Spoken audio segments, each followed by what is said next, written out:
Hello and welcome to another episode of the PropSwap podcast. We are your hosts, Ian Epstein and Luke Pergande. And we are also the founders of PropSwap, the first marketplace to buy and sell sports bets. Thank you so much for joining us this week. We've got another great episode for you. We will get into some NFL Week 17 news and notes. We will talk about Ohio finally launching sports betting, a wild college football semifinals. But first, we would be remiss if we didn't mention the events of Monday Night Football with Bills safety Damar Hamlin. Luke, I know you've been following the story closely, especially just with the outpouring of support. So what were your quick thoughts and reactions to what happened? Yeah, super scary moment. Watching the game on Monday Night Football, initially thought it was, as any injury, we think that's serious. I thought it was a brain issue, which is, CTE or, related, a head injury. But upon watching it again, it got hit in the chest, and that was more of a heart injury. It seems like that's what the issue was. So cardiac injury, it's a dangerous game, and we typically think that it's going to result in brain injuries, which it may end up being a brain injury because his heart stopped and wasn't pumping blood to his brain. So it may end up being that, but the initial trauma was heart related. So super scary. Literally can't recall a time ever where we don't know if a player's safety is okay more than 15 hours after the event. So extremely scary. The outpouring of support for his toy drive has been incredible. We're up to $4 million raised for his toy drive charity that he started in Buffalo. I believe he's originally from Pittsburgh. Buffalo and Pittsburgh are pretty close to each other, ironically. So, just amazing outpouring of support across the country, not even just sports fans. Like this New York Times was writing about it, and Wall Street Journal and CNBC has been talking about it today. Just amazing outpouring of support. We hope he's okay. And, if you'd like to donate, go find that toy drive. It's super easy to donate. It's a GoFundMe. And, we're just taking this as it goes, but amazing community that's came together after that injury, and we hope he's okay. Yep.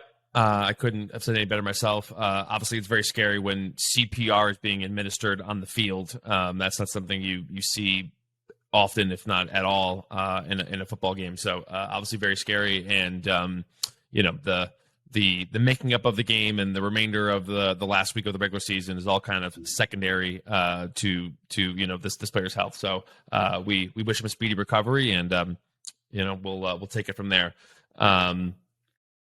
Talking about this previous weekend, the college football semifinal playoff, you won't find two more exciting games back to back than that.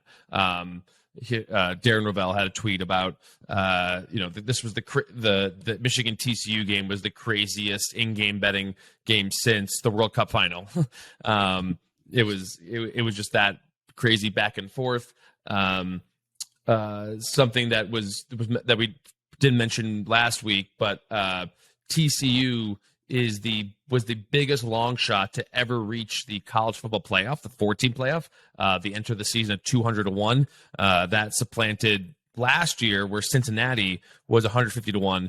The only difference is that Cincinnati did not make it to the finals, and TCU did. So just a crazy story for a team that was 200-1, projected to finish sixth in their conference, let alone, win it and make the, go undefeated during the regular season. And, just add that to a long line of long shots in the last 12 months, right? It literally feels like we've been running this business for 8 years, and I think 2022 might be the best list of underdogs that have got painstakingly close to winning the championship. Like you pointed out on our podcast last week, Bengals at the beginning of 2022, of course, in February, were a 300-1 long shot. They go all the way to the Super Bowl. Then the Celtics in June were 100-1. They go to the NBA Finals and lose to the Warriors. Fast forward to October, the Philadelphia Phillies were 100-1. They were the biggest underdog ever to go to the World Series. I mean, literally 2022, and we finish it with, thank God we got that TCU game snuck in on the last day of the year. They were 200-1. They go to the championship. And of course, tying props up into this, like, that is the perfect PropSwap scenario. You grab a long shot team, they get as close as humanly possible to winning, and then you sell that ticket on PropSwap, locking in cash. Of course, buyer gets the best odds in the country by betting on that team if you price it that way, and then seller can time that perfectly and get cash and get paid cash for that ticket. That's exactly how you want to play it. So yet again, we finished 2022 with the biggest college football long shot ever getting the championship. Yeah, and I think both of us would agree, that if you take all the sports, the team that would, or the sport that would be least likely to offer this type of long shot would be college football, right? It is so top heavy. It's always the same guy. It's always the same teams. But it's funny that, like I mentioned, TCU, longest shot ever to reach the college football playoff. And number 2 and number 3 were last year with Michigan and Cincinnati. So we are kind of on this trend now of long shot teams, preseason long shot teams having a real shot to make the playoff, and I think that number is only going to expand with the 12-team playoff. Of course, Tulane looked great yesterday. I mean, that was a crazy game against USC, and like they could give a team a run for their, any team a run for their money if they're putting up that many points against USC.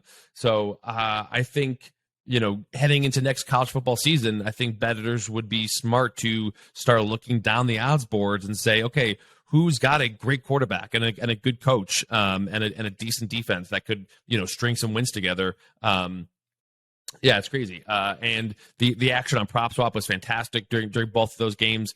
If you don't know, if you're the original seller of a ticket, or if you purchased a ticket on PropSwap, those can be sold during the game. We offer live suggested prices during the game, right? So as soon as someone scores or there's a turnover, that price will update. That will kind of help you in terms of how much you should sell for. Of course, you're always able to list it for whatever price you want, but that, I think, this improvement with our system in the last 12 to 16 months has really increased the in-game sales when you get down to like the semifinals or the finals, because sellers feel they're educated and then they're pricing it at good prices that buyers are interested in. So we were selling all 4 teams during those games.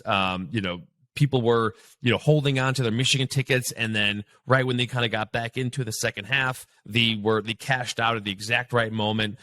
People got some real good deals on TCU tickets when I thought the lead might slip. So definitely on Monday night's championship game, and we'll get a little more into that in stake or swap, but definitely something to be looking on PropSwap, because you will find good deals if you're looking to buy, and then if you're holding a ticket, it'll be really easy to sell, and there'll be plenty of liquidity on the website during that game. So I'm very excited for that game.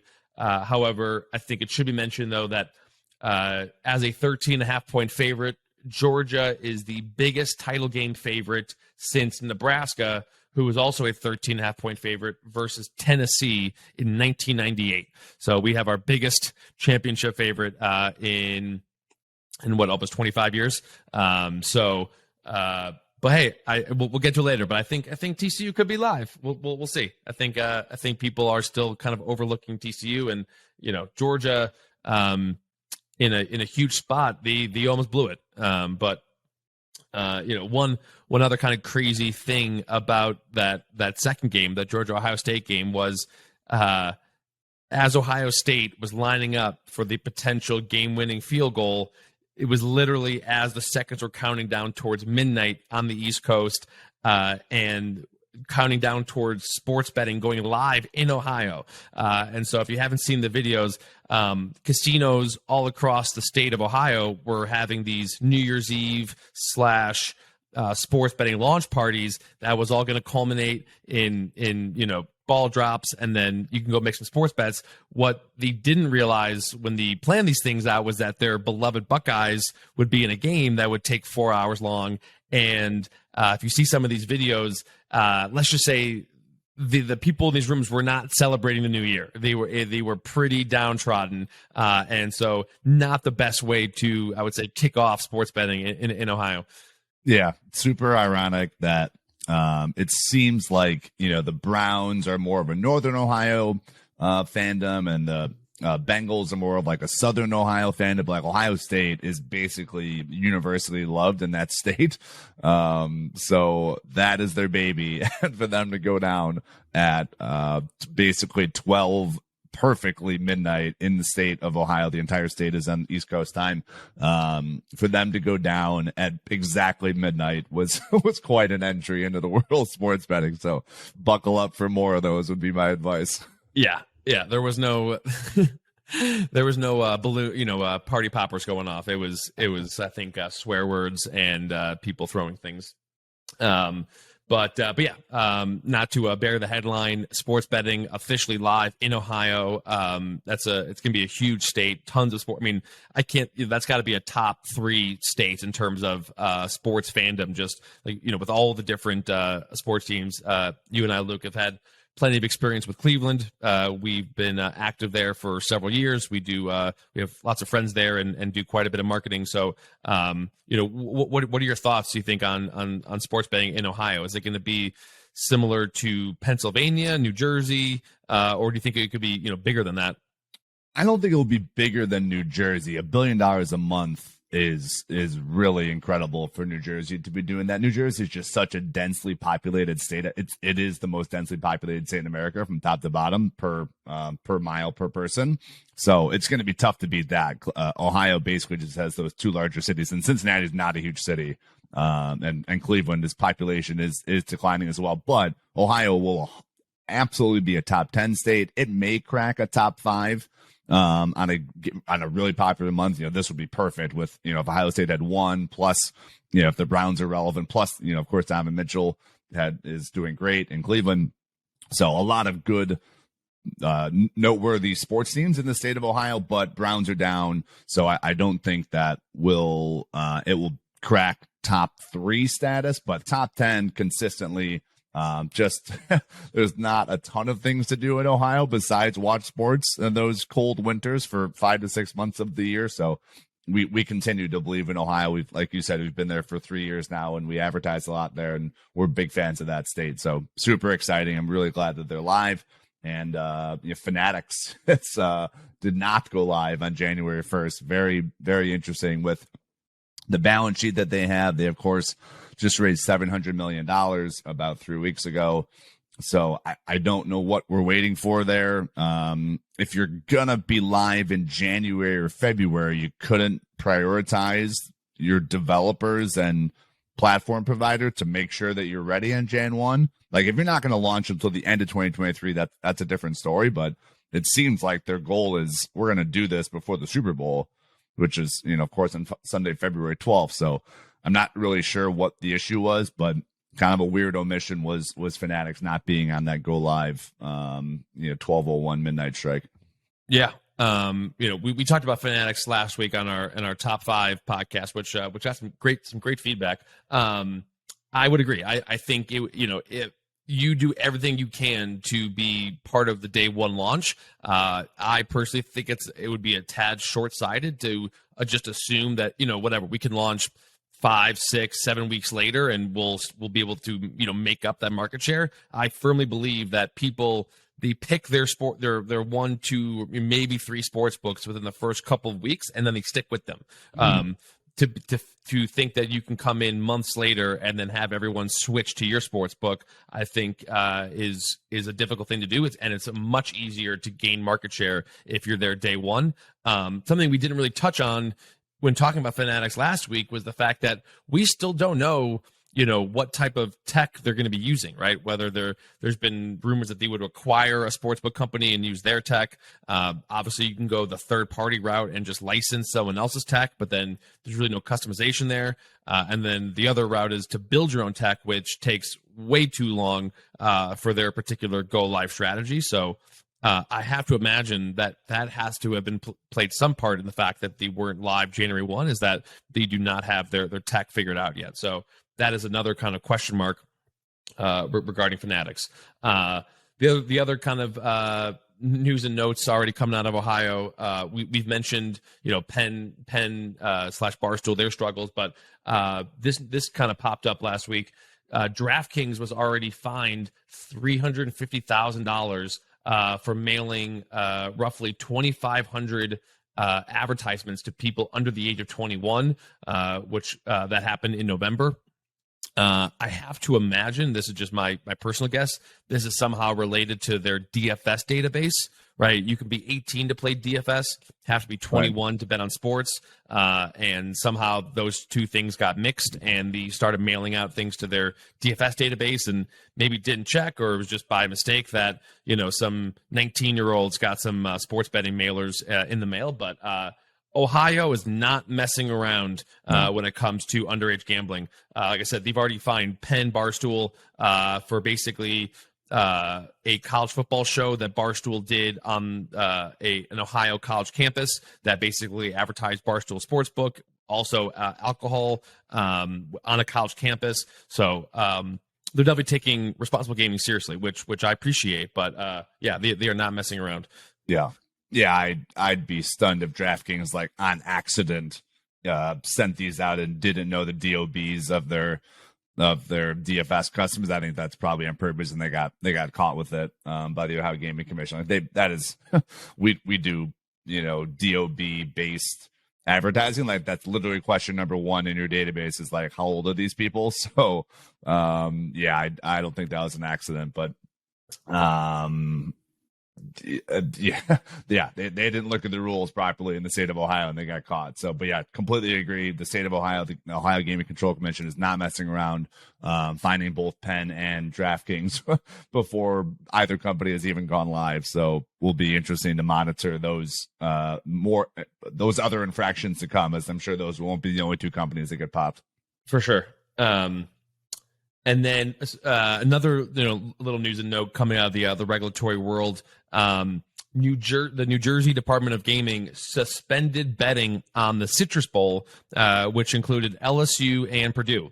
And the reason was that there was a violation in terms of a coach who was on one of the teams and who had a relationship with a sports book. Now, this was not specifically stated, but pretty much everyone familiar with the situation relates this to Drew Brees being a paid endorser of PointsBet Sportsbook, and then in mid-December accepting a interim coaching role on the Purdue staff. Obviously, Drew Brees was a Purdue legend, and he just took basically a gig to be an interim assistant coach for one game, and that caused the New Jersey Department of Gaming to have every sports book, not just PointsBet, every sports book in New Jersey void every bet on the Citrus Bowl made after December 15th, which was when the announcement was made.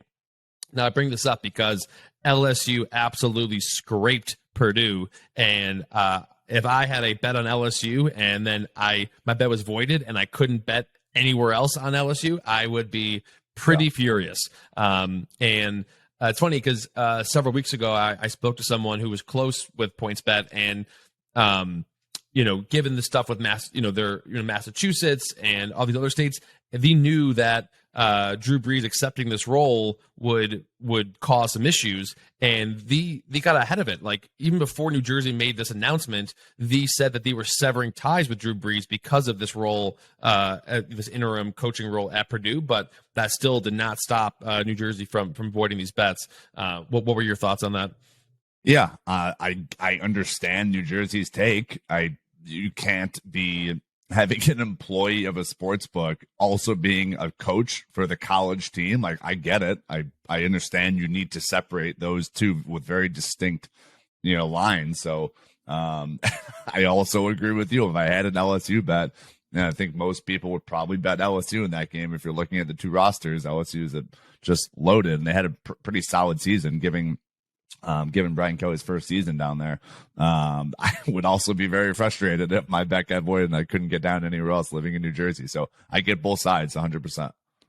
Yeah. The only thing, though, is that, so one comes to mind in particular, and I think there's at least another one, but Connor McDavid is an active player in the NHL, and is also a BetMGM representative.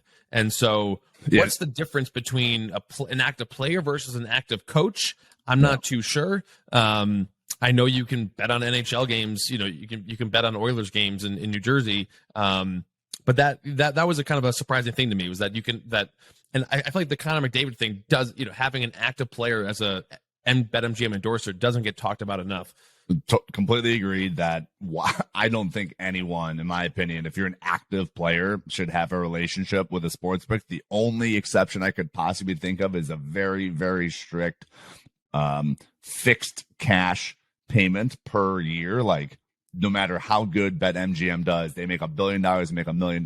Like, McDavid is going to get $1.5 million, right? He gets a very fixed cash payment regardless of performance. I have to imagine that's what the BetMGM deal looks like, but I still am not a huge fan of any active player or active coach getting payment from a sports book. But again, the only exception I could possibly think of that would pass that sniff test is a very, very strict fixed payment and not floating based on the performance of X sports book like MGM. Yeah, if you're an active player, and especially a marquee one at that, there are a million things you can endorse, right? Right. Like, just stay away from booze, from gambling, from tobacco, and you can do all that stuff after you're retired. Yeah, watches, equipment. There's a million industries that will pay you a ton of cash. But moving on, just to wrap up this past week of NFL, it is the second to last week, NFL Week 17. And when you look at the results, I think the number one story right now in the NFL has to be the Green Bay Packers. Mm-hmm. They're on 4 straight wins. And here are their Super Bowl odds over that win streak. Starting with Week 13, they were entering that week, they were 280 to 1 to win the Super Bowl. Week 14, they were on a bye. Then entering Week 15, their odds dropped to 210 to 1. Week 16, 130 to 1. Week 17, 60 to 1. And now entering Week 18, 30 to 1. And it wasn't just the fact that they won 4 straight games, but they have been helped out by the other, the teams competing for the number 6 and number 7 wild card spots in the NFC. They also suffered some losses. So there was a point in time where Green Bay didn't just have to win the last 5 games, but they had to have some help, and they got that help. And now they control their own destiny. They control their own destiny entering the game against the Vikings, which they won handedly. And now all that stands between them and a playoff spot is a win, as a home win against the Lions. That will be on Sunday Night Football. And then kind of one other note about the Packers that occurred on PropSwap on Christmas Eve. So if you recall, the Packers played on Christmas Day. They did not play on Christmas Eve. But on Christmas Eve, after the other wildcard teams lost, that was the Giants, the Commanders, the Seahawks, and the Lions. All 4 of those teams lost on Christmas Eve. A PropSwap customer purchased a Packers Super Bowl ticket with a collect amount of $25,000. He purchased that ticket for $113. Those were odds of 220 to 1 for the buyer. And now, as I mentioned, their odds are 30 to 1. That ticket he purchased for $113 is now worth $800 if he chose to resold that. And that's just one of many Packers tickets that have increased in value. There were people who were just absolutely jumping ship midway through the season, and I couldn't blame them. If he hadn't come back against the Cowboys, their season would have been done. But just, I think that this is a crazy story in the making already. I don't think there's anyone out there who thinks they're going to lose to the Lions on Sunday. Yeah. I think everyone is just expecting them to make the playoffs. And Aaron Rodgers, the irony here, though, is that the past couple of seasons, the Packers have gone in as huge favorites in the NFC and have always disappointed. And now they're coming in as like a big underdog. And for some reason, people are just expecting that a different playoff Aaron Rodgers is going to show up. Yeah. I mean, if I was the owner of the $113 ticket purchase, is now worth $800. Like, question number one, are you ever going to sell this? It has to be yes, right? Like, at some point throughout this playoff push, you're going to have to sell this. Now, we'll see what Jalen Hurts health can do. Of course, the Cowboys have looked strong. The Niners look what they're doing with Brock Purdy is just amazing. Like they literally look like a Super Bowl team, and they're doing this with a guy that was drafted dead last in the NFL draft this year. So they're a crazy successful team given the circumstance. Like you have to be selling this ticket at some point versus one of those three teams. So it's just a matter of when, to me. So yeah, you can't hold this till the Super Bowl. They're not going to the Super Bowl, and I don't even think they'll go to the NFC Championship. So I would be posting that at new odds. Like you said, their odds are 30-1. I would post it on PropSwap at odds at 20-1 and see if someone buys it before this weekend. Yeah. And the irony here is that if the Seahawks beat the Rams in the afternoon, then that would eliminate the Lions, and then the Lions would have nothing to play for. And that, if the Packers do win that game and go to the playoffs, that number, like you said, is going to probably drop to 20. So, it's just a crazy story. And then, you really touched on it. I think the other crazy story right now is this race for the number one seed in the NFC. It seemed all but locked up for the Eagles. And now with this Hurst injury, 2 straight losses. Meanwhile, the 49ers are rolling. The Cowboys are still alive for the division and the number one seed. That positioning is huge, right? Only one team gets that bye week. They all want that. And I mean, especially the Eagles with a hurt Lane Johnson, a hurt Jalen Hurts. I think more people are talking about it, but I feel like not enough people are talking about the effect of the Lane Johnson injury. Yeah. And I know you're close. Close with Gabe. We talked to anything you can mention about that without there's not a ton of inside information. It is a very serious injury. And I think they have tried to talk to management and be like, hey, like if we can play without getting surgery, like, will you help us out financially going into the next season? And that seems to be an agreement. So, I can't give away too many specifics there, but like those deals are approached. Like, it's not like these players will say, oh, let me do this for free. But if I come back and, I do get hurt, like I need to be covered here going into next season because his plan is to play for many more years. So, that's definitely a discussion that's been had. So, I agree with you. I honestly and then Josh Sweat, their I believe he's a D end, really had his best season yet. He's hurt. He then went to the hospital. There's another guy that went to the hospital this past weekend. Extremely sad. I hope he's okay. I'm sure he's not in nearly the condition that Hamlin is in, which is, of course, extremely sad. But, I think the Lane Johnson injury is super critical to this Eagles team. So they need to figure it out. And if they just need to stay alive for him to come back. And even when he does come back, I don't think he's going to be 100%. So definitely something to factor in, even when and if Jalen Hurts does come back without their Pro Bowl right tackle. It's going to be a tough postseason. Yeah. So this could be one of the most exciting final weeks of the season we've had in a while, just because there's so much, playoff berths, divisions, and seedings up for grabs. And especially, like I said, like where only one team's getting the bye week, that is just that much more important. So definitely going to be an exciting week for the NFL. And so without further ado, that brings us to this week's edition of Stake or Swap.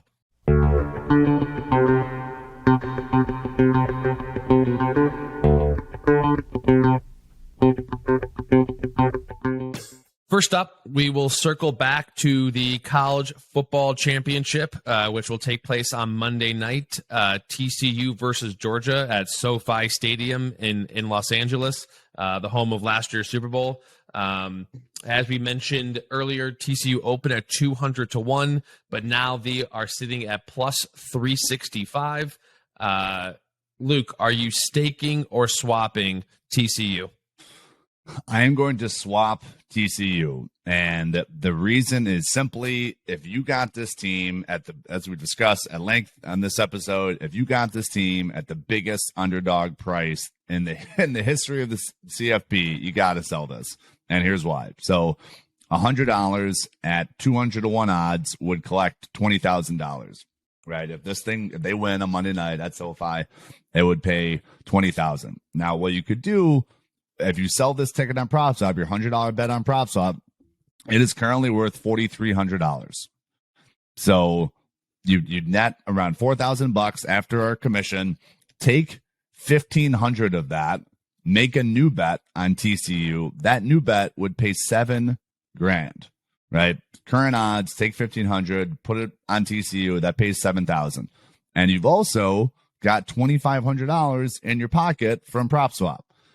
So now, if they win on Sunday night and you sell your ticket, you would get $10,000, almost $9,500 on TCU if they win this thing. And if they lose, you still got $2,500 in your pocket off a $100 wager. That's a 25x winner. So, I feel like people always, or at least 99% of the time, they look at what it could collect and they're like, I wouldn't take a dollar less than $20,000.